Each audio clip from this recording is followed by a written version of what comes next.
Awesome. I'm going to turn this round, if that's all right. Yeah, sure. And then not stand in front of the telly. See, it's in front of the screen. Hi, everyone. You throw it on, obviously. Hi, everyone. Hi. So, my words, I've only got simple size and they've gone a bit blurry. So, I'm not a designer, so I'm sorry, David. I know you are a designer. Away, so Do they? Well, if you all shift back then, that would be amazing. But hello, I'm Tim. For those who don't know me, I used to be here, but then I wasn't here, but now I'm back, but only for today. So now we're all clear on that.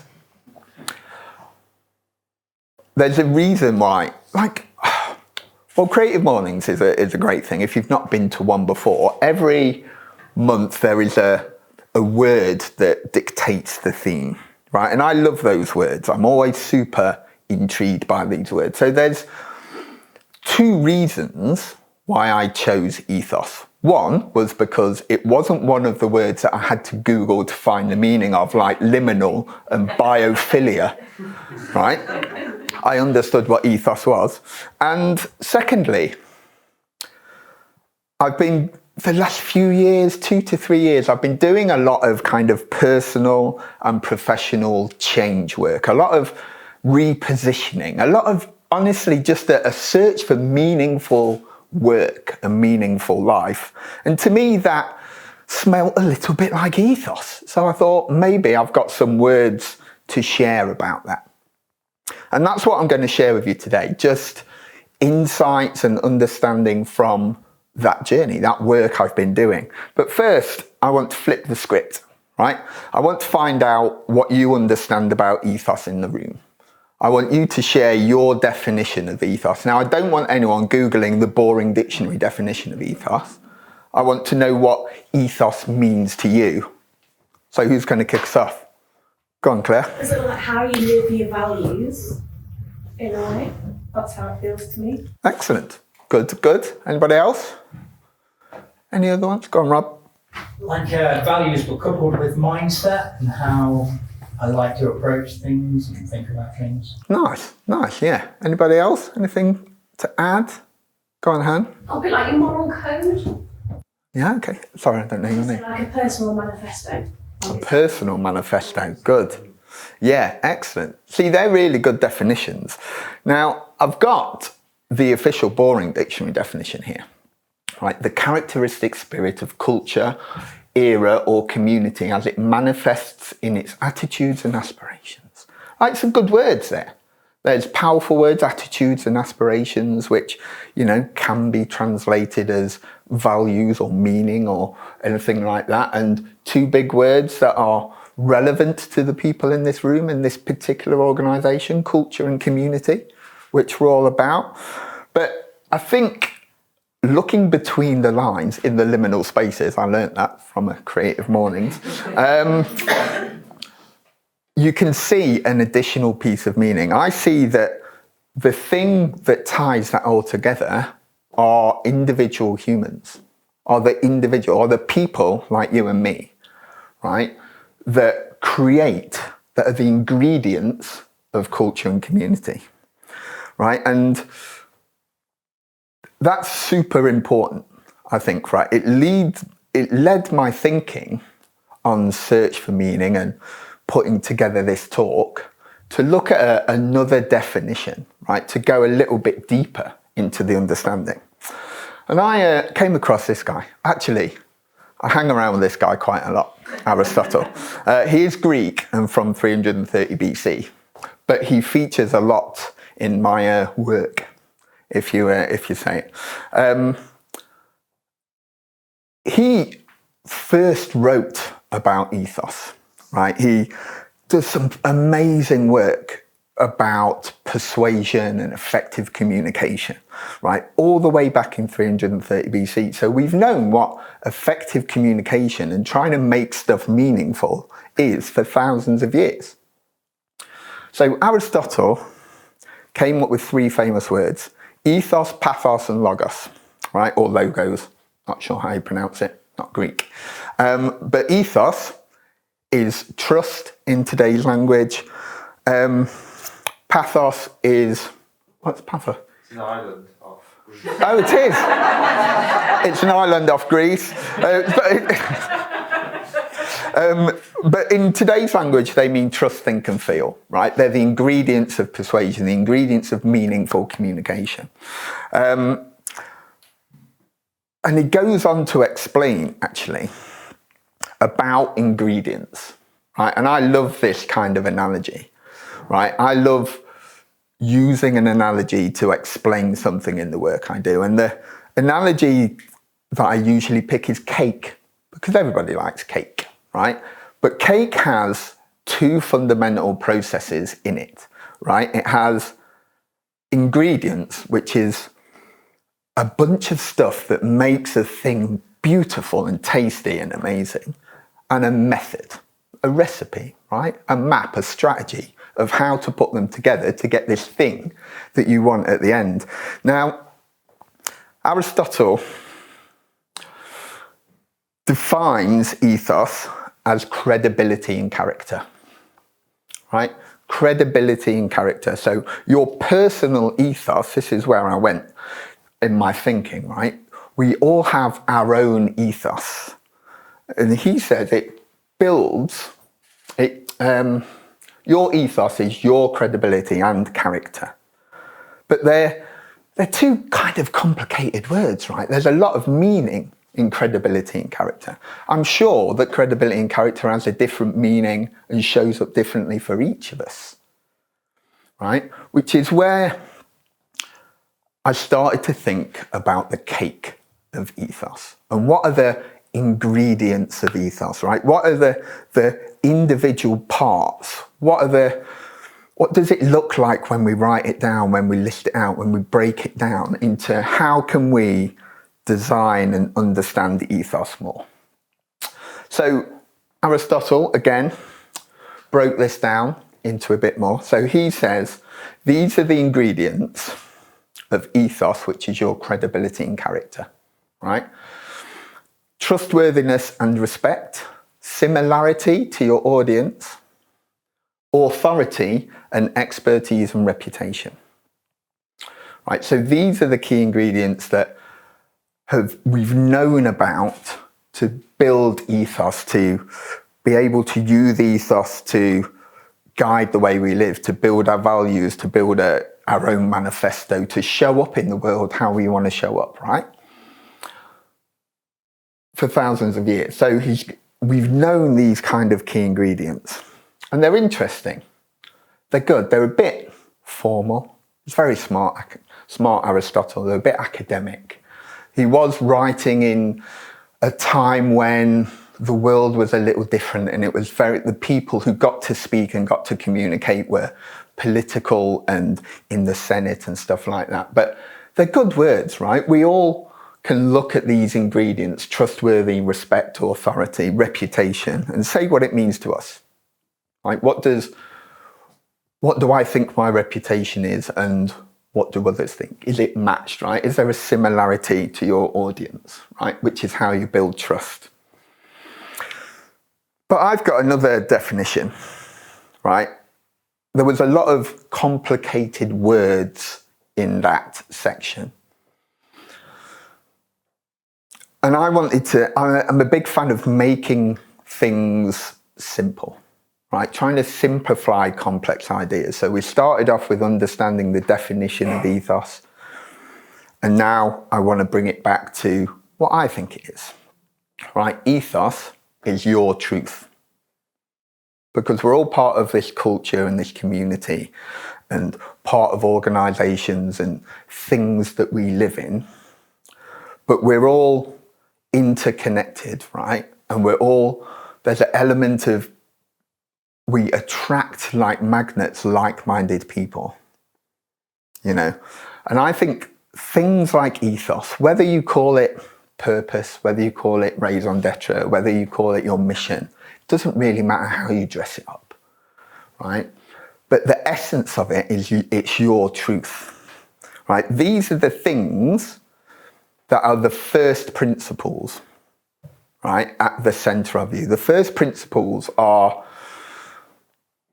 things like values, but are the unmovable truths at the very core of you that make you you, right? And it takes some digging. I've tried to do this work, right? And finding out what your truth is are based and formed from these first principles, these unmovable truths that make you you, that govern how you show up, that are there universally through every aspect of your life.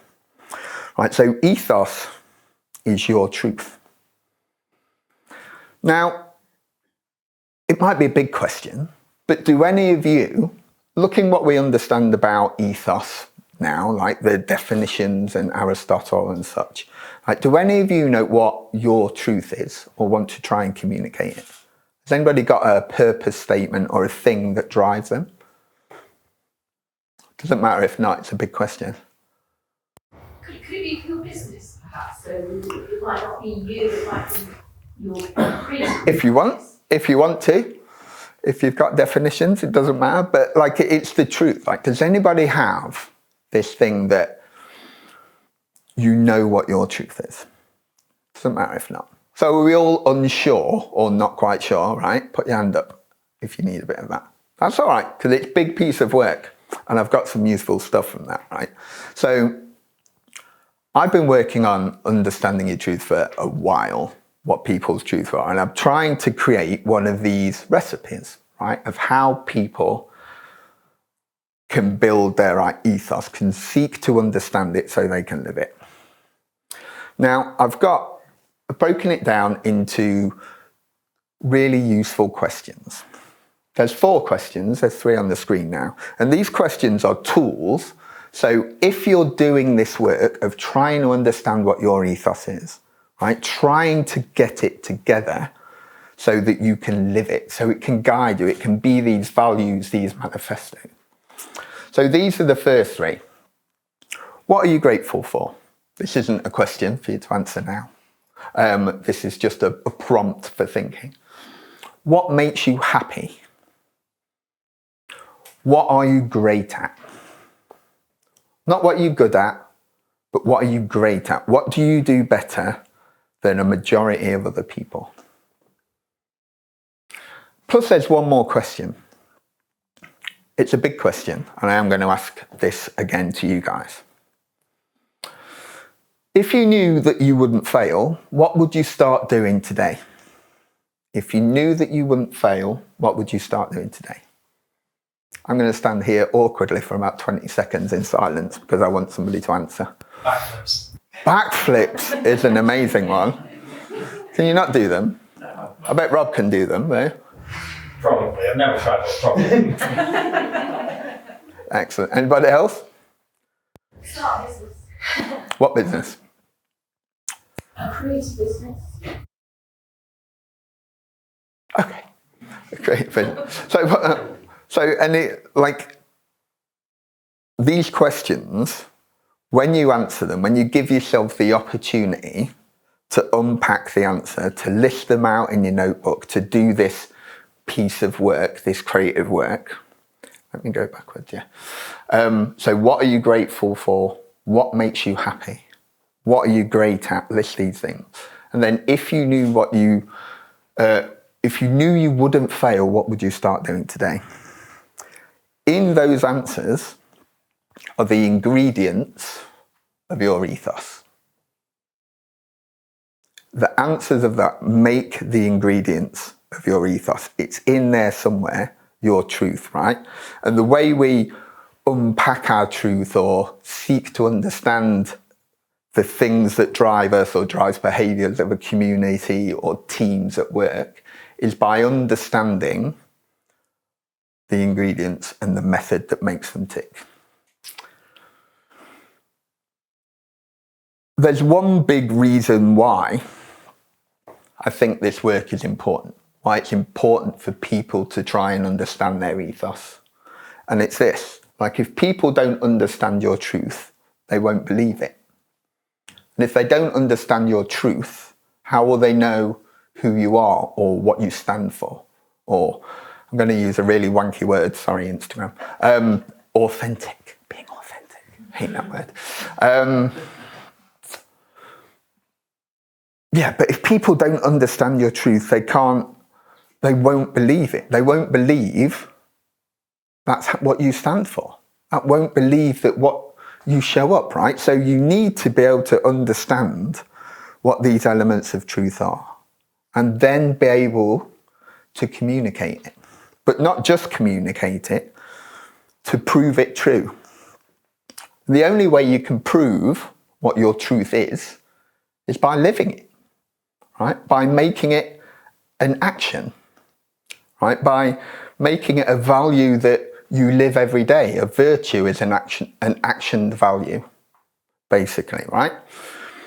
So you need to live your truth, and then, because we're creative people, we have a responsibility to tell that story, to communicate it to the people who care, to make them understand who we are and how we can show up better. If you do that, I believe that the worldview, or what's the right word for it, the perspective changes around who you are and what you do and what value you bring to the world. There's a lot of research into your skills or your value being a gift that you have to give to the world. Might be a bit woo-woo for some people, but it's that sort of thing.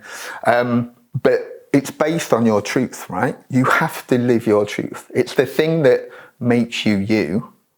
And loads of us package it and wrap it up in different outfits and fancy dress costumes, looking at Rob again probably, but like packaging and old like newspaper and pack it up from different roles we've had at work, different experiences we've had, people telling us that, you know, we're not great at that or we could do better at this, right? And it gets hidden, this truth, right? It gets wrapped up. It sometimes shows up disguised as other things,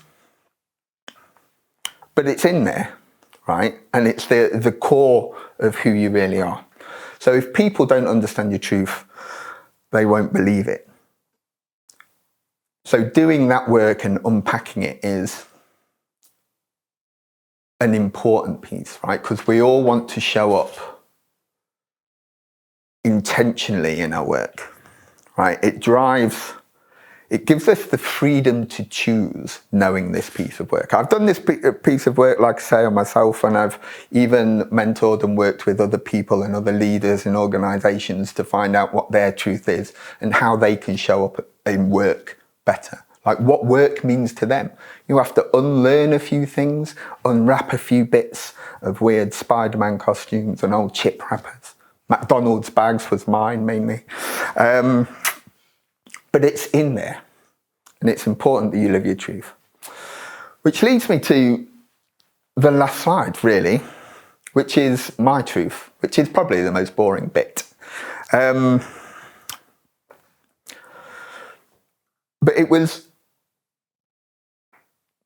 I went through an 11-month process. This is just a personal story of what the mechanisms I use to unpack my truth, right? I went through an 11-month process called the Shifted Ceremony, which is ran by a company called Fieldwork, who are in Little Eton. I'm not very good at geography, I'm going to say that way. Yeah?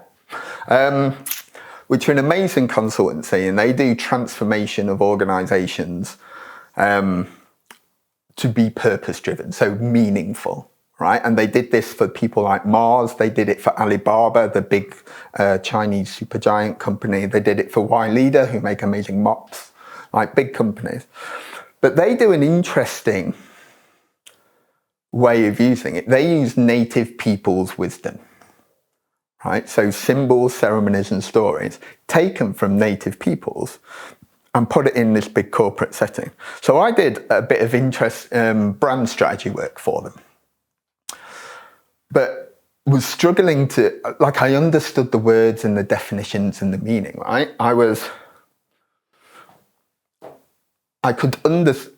Trying to understand, I heard what they're saying, I understood the words, but I didn't really understand, right? They gave me lots of knowledge and information about what they do and why they do it, but knowledge and information on its own doesn't change anything. You have to make it understandable. You have to package it in meaning, right? And the only way I could make it meaningful was to go through this ceremony, which at that point in my life wasn't if there was a woo-woo scale, right, and 1 was full science and 10 was proper woo-woo, I was, I don't know, maybe a strong 5, a low 6. I'm now probably heading up towards an 8, but I'll try, we'll figure it out before this ceremony. But they went through some really key ingredients, right, of looking back using a system called constellations, which I haven't got time to explain, but I can explain it to people afterwards, which is basically looking back at the past in order to let go of stuff to move forward, right, to get clarity of who you are. And things like memory sticks, so having a stick with a piece of wood on it and tying a knot in a piece of string as you roll it around for every significant moment of your life. And then when you get to a trigger point, breaking it and burying it in your garden. It's still in my garden. But it's like amazing stuff, very woo-woo, sorry. But this 11-month process, this 11-month guided process of doing this and holding questions, like the questions I asked you, like these questions, but holding them in your mind, not trying to answer them for 11 months, right? Because they knew by doing these processes, like by doing the work, by not trying to jump to solutions and actions super quickly, that real meaningful change happens, right? The truth will show itself. So I held these questions and my truth came out as 4 words. Yes, 4 words. Be free to explore. Be free to explore is my truth. It's the thing that's at the center of me, right? And it shows up in my everyday work. So I don't have a normal 9-to-5 job. Like, I'm free to explore opportunities. I'm free to explore different ideas. I'm free to explore connections with people and communities. I'm free to explore insights, new knowledge and information that give me insights which are actionable pieces of learning. Because I don't need knowledge and information because that doesn't change anything. But insights are actionable pieces of learning.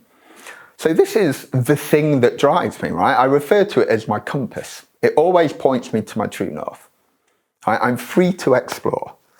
There's no failure in that truth because an exploration can go right or wrong, right? It might not turn out, might not go anywhere, this exploration. But if I don't explore, because this is my truth, right, it doesn't go anywhere. It doesn't make me feel like the true me. I'm playing a role that's not my true self. But that's basically my truth, right? And I'll do a quick recap before we end, because there was a lot of info. So we looked at the definition, right, of ethos, which is characteristic spirit of a culture or community, which is manifested in attitudes and aspirations. But these things are only parts of the individuals, right?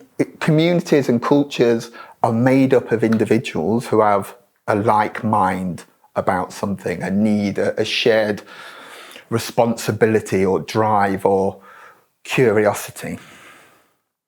We looked at Aristotle, who worked on how individuals can have an ethos, right? And we looked at it means credibility and character. 2 massive words again, but again, they have ingredients, right? What does trustworthiness look like for you? What do people respect you for? Like, what's the thing that ties you and your community and the people you spend most of your time with together? What are you an authority on? What can you stand up and people believe what you say, right? What are you an expert in? What do you have a good reputation about? And then took all those words, right, all that bits of understanding which are fully big questions, and tried to make it simple. Like, what's your truth? Like, what do you stand for? Who are you? Like, what makes you meaningful? Why do people care about what you do or what you say? And then we looked at the ingredients, right? The tools we can use, which everything's a communication challenge, right? It's how we humans understand. Like, chimps are amazingly clever at using tools and stuff, but they don't have language, right? They don't speak. But we have language and communication. So what are you grateful for? What makes you happy? What are you great at? If you knew you wouldn't fail, what would you start doing today? The answer to those questions, the words that come out of you, will start to form your truth, right? You'll be able to create a statement that's on there. And it's important to do that because if people don't understand your truth, they won't believe it. And you don't want people not believing who you are when you say you are, right? You've got to live it. You've got to show up how you're meant to be show up. And then we ended with my truth, which is the boring bit. But that's enough from me, I think, about Ethos. I'm happy to answer any questions because there was a lot of words and info in there. But thank you very much, people.